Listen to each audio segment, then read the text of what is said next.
નમસ્કાર દર્શક મિત્રો, આપ જોઈ રહ્યા છો TV9 ઇન્ડિયા। હવે જોઈએ અગત્યના સમાચાર। સુરતમાં નવરાત્રિની તડામાર તૈયારીઓ થઈ રહી છે, ત્યારે આ વખતે જરદોશી વર્કવાળી ડેકોરેટિવ માટલીઓની ડિમાન્ડ જોવા મળી રહી છે।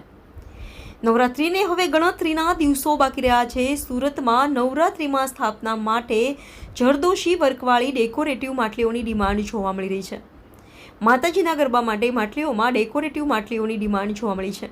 પરંપરાગત રીતે સ્થાપના કરવામાં આવતી ગરબીઓમાં વિવિધ રંગબેરંગી લાઇટિંગવાળી અને માતાજીના ફોટાવાળી જરદોશી વર્કવાળી ગરબીઓની ડિમાન્ડ જોવા મળી છે। વેપારી પરિમલ ગજ્જર દ્વારા જણાવવામાં આવ્યું હતું કે આ વખતે માટલીઓની ડિમાન્ડ ખૂબ જ વધી છે અને અમદાવાદ, રાજકોટ અને મુંબઈ ખાતેથી પણ ઓર્ડરો મળ્યા છે। એક માટલી બનાવવા પાછળ 3 કલાકનો સમય લાગતો હોય છે। ખાસ કરીને કાંઠા વિસ્તારના લોકો ઘરે ઘરે માતાજીની સ્થાપના કરતા હોય છે। આ વિસ્તારમાંથી માટલીની ડિમાન્ડ વધારે હોય છે। આ માટલીઓમાં ડેકોરેશનમાં જરદોશી વર્ક, મોતી વર્ક, માતાજીના અલગ અલગ રૂપની પેઇન્ટિંગ અને લાઇટિંગ પણ જોવા મળે છે। માટલીઓની કિંમત 700થી લઈ 1000 સુધીની હોય છે। અત્યાર સુધી ખૂબ જ મોટી સંખ્યામાં ઓર્ડરો મળી ચૂક્યા છે અને આ વખતે નવરાત્રિનો ઉત્સવ ખૂબ જ જોવા મળી રહ્યો છે।